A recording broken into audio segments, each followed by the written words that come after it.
Abdou Karim Fofana également porte-parole du gouvernement nee na Ousmane Sonko jamono jile dafa mus a nekk ci provoquer li nga xamante ni moo di état dafa mus a nekk ci di provoquer nos forces de défense et de sécurité nee na nag lu ni mel dafa bëggoon juste ñu arrêté ko ci lépp motif ñu bañ ko arrêté sur l'affaire Adji Sarr waaye nag ñi ngi xaarandi verdict bi nga xamante ni mu ngi tukkee di ci le 1er juin comme pour nous dire que ni état du tombé ci piège Ousmane Sonko il poursuit en le traitant de lâche et d'irresponsable mais ndax tamit terme yi nga xamante ne utiliser ko c'est pas trop fort. Ils utilisent plus la lâcheté, c'est quoi? La lâcheté n'est pas péjoratif, hein? La lâcheté, c'est quelqu'un qui est prêt à sacrifier des gens et de les mettre dans des situations inconfortables qui pourraient compromettre leur intégrité corporelle et leur liberté. C'est de la lâcheté. Ça, c'est ce qu'on appelle la lâcheté. C'est comme un traître, comme on appelle un traître. Un traître, il donne des informations, mais le lâche, il t'expose à des situations dangereuses et il ne se soucie pas de ton intégrité corporelle et de ton avenir et de quoi que ce soit. Ce qui est évident, Ousmane Sonko, il fait ce qu'on appelle des concours d'infraction et des cumuls d'infraction. Maintenant, l'État sait que le bout de rouleau, il y a le principe de nos cumuls de peines. C'est pas ça, c'est une psychologie profonde. Et que même le ministre de l'Intérieur joué, le ministre de l'Intérieur, il y a beaucoup d'écoles là, peut-être pour 2 ans. Mais comme les filles, vous n'avez pas, vous avez 50, 10 ans, pas de sens là. À mon sens, il est dans un procès où il a fait poser des actes illicites et non conformes de droit et auxquels, de par ces actes, il pourrait éventuellement être condamné. Mais seul le droit a le droit de dire que je vais le condamner et je vais le relaxer. Mais le business, il sait que ce monsieur-là, il est dans les cumuls d'infraction et des concours d'infraction. Mais donc, comme il est poursuivi pour crime, ce n'est pas la peine que tu le poursuives pour des délits corrects. C'est ça la psychologie de la chose. C'est même quand le juge leur parlait du viol, quand il a requis, les gens, comme ils ne sont pas trop intelligents, il a dit que corruption de mineurs. Mais c'est un abus sexuel. Il peut dire d'abus sexuel. C'est-à-dire, quand tu fais quand tu es soupçonné de viol, et qu'il y a des éléments qui échappent pour étayer le consentement de la victime, mais et que tu as abusé de la victime. Là-bas, c'est comme une atteinte aux mœurs. C'est-à-dire, c'est-à-dire, le fait qu'ils jubilent, même, ils ne sont pas en guerre. Ils ne sont pas en bataille par le Sénégal. C'est un parti politique comme le parti de Khalifa Sall, comme Idriss Seck et tout le monde. On ne peut pas être d'accord que les gens qui s'accompagnent avec lui se permettent de menacer et de violenter. Comme l'a dit les Tidjans. Justement, tout le temps, l'on vient de reprocher. Non, mais ils le font et tout le monde a pris ses dispositions. Les marabouts Tidjans. Donc, vous traitez ouvertement Sonko de l'âge et de responsable. Non, je veux dire que souvent, est-ce que dans ce cas-là... La lâcheté, c'est de la littérature. Je sais, mais je veux dire par là. C'est quelqu'un qui compromet la vie de personne. Mais souvent, on a des dégâts. Attaqué. Vous n'avez pas compris, non? Est-ce que vous avez le terme imbécile? Terme imbécile, non, mais je veux dire. Non, je vous donne un exemple. Terme imbécile, ça. Imbécile, c'est quelqu'un dont l'intelligence n'est pas suffisante. Tout simplement, mais c'est ça. Mais vous nous donnez major. Le terme est fort, ni reprocher. Même si vous faites que ça, mais c'est un peu fort, c'est dégueu. Mais nous sommes en plein ministre de la République. Il n'a pas injurié. La lâcheté est une qualification humaine. Beaucoup d'injures. Il y a des lâches, c'est ceux qui compromettent la vie et la sécurité des personnes sans droit et sans titre. Et qui les incitent à se détruire ou à s'autoriser ou à être condamnés. C'est ça qu'on appelle la lâcheté. Il a été lâche.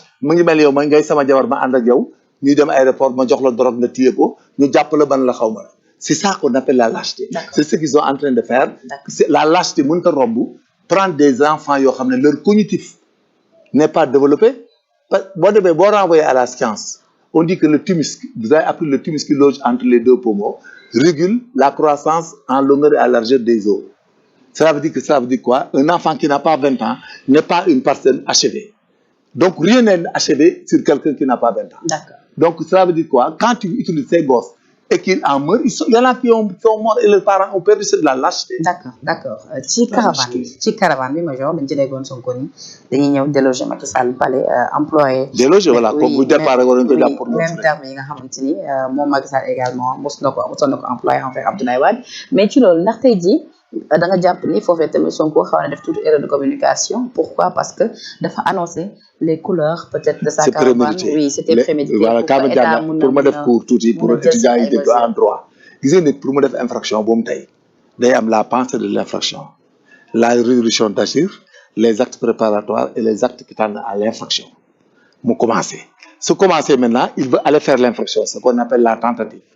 Période boobu tant que deful infraction bi mi ngi ci régime juridique tentative mooy commencement d'exécution, absence de désistement volontaire, absence de résultat nuisible. Sonko il a tenté à faire un coup d'état parce qu'il a dit, il a commencé l'action et nul était, son action a été interrompue indépendamment de sa volonté. Dans le cas d'espèce, il est dans la tentative punissable de coup d'état, d'insurrection et de coup d'état. C'est-à-dire ce gars-là boo ko toppee point par point da nga koy incriminer ba damu ndax juste simplement wax way politique. non du wax politique droit laay wax. madame fii droit la boo waxee léegi boo bëggee ubbi nag na agrégé yi ñëw toog ñu wax. tu dis que damay dem rey ay kal ñu Mbàkke nga préparé wu ànd ak say gan ba ñëpp d'accord nga départ jëm Mbàkke ñu jàpp ñu def karlandu la ba yeggoo Mbàkke ngeen ne waa ji bëggutoon rey Macky Sall mais on est dans quel pays? C'est de la tentative punissable. mais xam nga ma il est dans le régime juridique. dañuy dégg souvent ñu ne ci nangum politique bi tey jii rapport de force rek moom mun a may nit ki politiquement parlant mu gagné ay batailles yu nga xamante ni sax peut-être ci wàllu droit dañ ko écarté woon foofu laay waxee ni. tey jii bataille politique su waxee lu nga xamante ni tey jii ci wàllu yoon. bataille politique xam nga sur le plan politique dara du politique. Sonko ce qu'il fait c'est de la rébellion. Il voulait que s'il réussissait à venir que les gens viennent au palais ñu tirer leen rey leen boo ci reyee 100 wala 200 seen parents yi génn dëkk bi enlisé wu gauche droite ñuy arranger leneen pour compromettre le régime de Macky Sall. C'est-à-dire il ne sait pas s'en prendre. loolu problème am il faut que les gens lui tirent les oreilles là et ñu wax ko dëgg waxuñu ko dëgg ñoom ñu mu àndal ils se mettent eux-mêmes en danger xam nga ñoom ils parlent de ma ne ils se mettent en danger ñoom le discours qu'ils tiennent et tout ce qu'ils disent là. Je te jure bi bu Sénégal amee problème ñoom ñëpp la ñuy njëkk a yóbbu CPI ak TPI xamuñu ko sax negal ba heure bi jot bu heure bi jotee je te jure ñoom ñooy njëkk a dem CPI ak TPI de par le discours. Mais il y a quelqu'un qui est en France, qu'est-ce qu'il a dit? Il a dit qu'il donne 500 € à chaque personne buy brûler ne leen jox nañ leen xaalis léegi ne da ngeen di lakk ñu doog leen joxaat. Imaginez-moi ça, le Fox xaw ma kenn il le dit, il s'est enregistré et c'est gardé. Il a dit qu'on donne 500 000. Le Blanco là, le maître Blanco là, le fossoyeur là, il a une mission cachée secrète. Il veut compromettre les contrats de pétrole et de gaz. Il fait un trichement, il blanchit de l'argent, il envoie de l'argent pour perturber le Sénégal, il est à sa gueule de métèque. Pourquoi en tant que Français, il s'offusque? Il a perdu même le Nord parce qu'il a un contrat, il a promis à des gens qu'il pouvait faire balancer le Sénégal. Maître Blanco, Juan Branco dafa engagé au fait que mën na déstabiliser le Sénégal. Parce que en France et dans les autres pays, chaque fois, il y a des gens qui ont une intelligence pour tasser ben réew. Branco, il a reçu des moyens adéquats pour tasser le procès Ousmane Sonko. Voilà, et que tout l'argent qu'on donne, sa main est là-dedans. Donc lui là, il pense que nous sommes des bêtes. Il sera poursuivi pour complot contre l'État du Sénégal. Parce qu'il est en train de poser tous des actes pour déstabiliser notre pays par un étranger. Et que là, la France est responsable et nous finirons par mais nous finirons par les interpeller.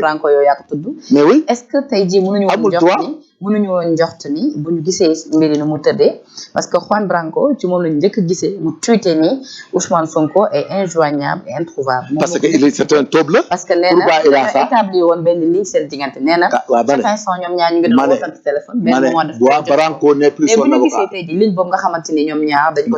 est-ce que tey jii dans ce cas-là Sonko xaarul woon ni dinañ ko arrêté. Branco c'est pas normal. Sonko a des avocats comme Siré Aude. Ils devaient tous démissionner ses avocats. Branco est une taupe de viol. Il est payé pour déstabiliser le pays, pour reconsidérer les contrats de gaz et de pétrole. On va le poursuivre pour ça. Il a comploté par le Sénégal et que les investigations vont continuer. Il verra. Il y a Interpol, il y a Europol. Il pense qu'il est plus intelligent que nous. Il y a Europol, il y a Schengen, il y a Interpol. Le jeu qu'il joue là, on sait tout. Il a été un élément infiltré pour Yakarne, avec ces problèmes de Pastef là. Il peut déstabiliser le pays, faire prendre le régime par d'autres personnes et reconsidérer les contrats de gaz et de pétrole. Et il est payé pour ces contrats de gaz et de pétrole. Il est payé par des gens tapés dans les lobbies. Il va voir que nous ne sommes pas des bêtes.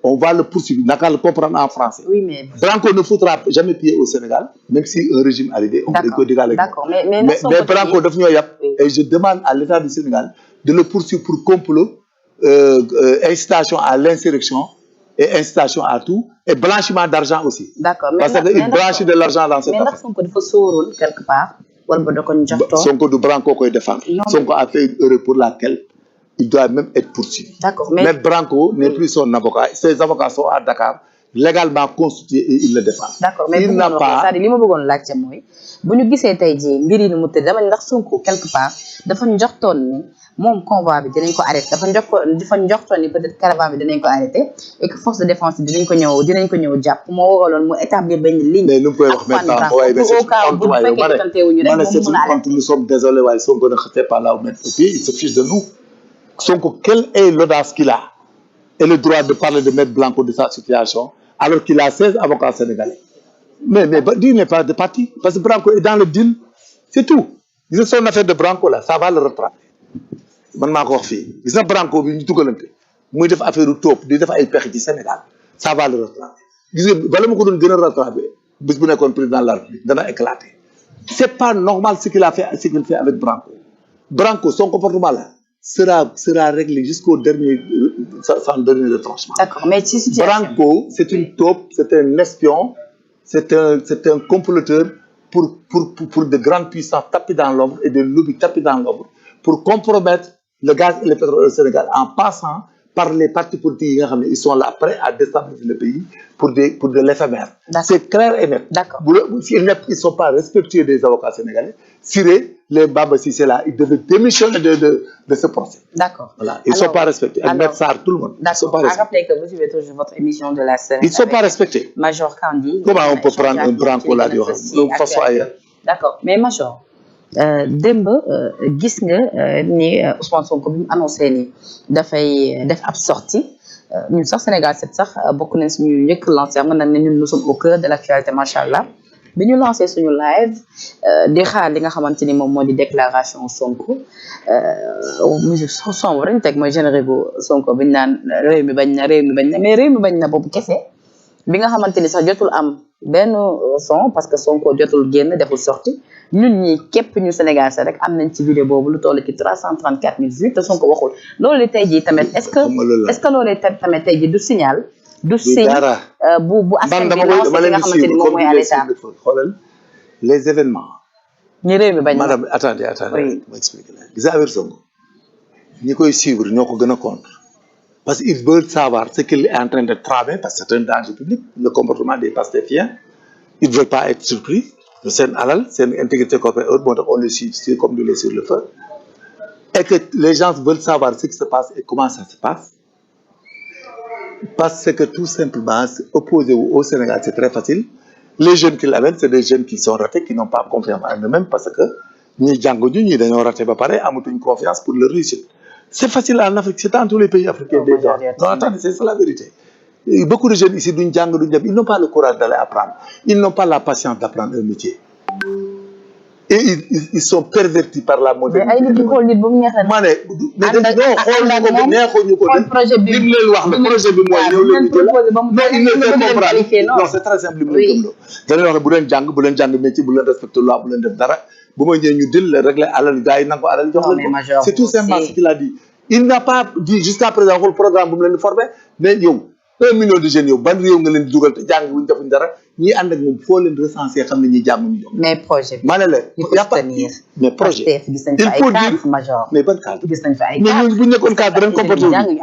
mais nañ toog xaar sont pas les meilleurs ah ils parlent ils sont pas meilleurs mais moi là je suis major de gendarmerie ils sont pas meilleurs que moi c'est clair et net ku ci weer di ñëwal toog léegi ñu toog fii nga jox ñu ay biggal fay nga def thème bu la neex léegi ma bind jóg dem duñ c'est-à-dire il faut qu'ils arrêtent les gens de Pastef là s'ils pensent que c'est une université xam nga c'est une mouvance universitaire c'est très dangereux dans ce pays gis nga on ne va pas dire qu'on vient de léegi fan la état jëm ak Sonko bu ñu gisee mais état amul problème Sonko Adji Sarr la amal problème ak Bamba Niang ils n'ont pas de problème avec lui il a des problèmes avec des particuliers qu'il veut transposer avec l'État n'a pas de problème avec Sonko mais c'est l'État qui gère la justice qui gère la gendarmerie c'est la police lorsque les lois mais c'est normal yow da nga ne ak Sonko moo tax ñuy comprendre ñun état kon moom fu mu jëm moom bu nekkoon président kon il utilise quoi bu ma reyee nit ku may jàpp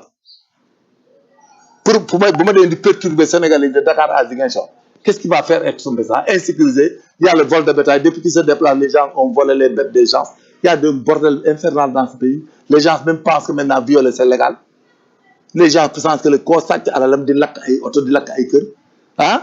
Ils vont tomber dans le propre piège. Nous sommes d'accord sur le fait que force reste à la loi. Lui, mais lui, il va gouverner avec quoi? S'il ne respecte pas la gendarmerie, la magistrature, mais il respecte personne, personne ne le respectera. C'est clair et net. Moi, il ne respecte pas la gendarmerie, il ne respecte pas la police, il ne respecte pas la magistrature.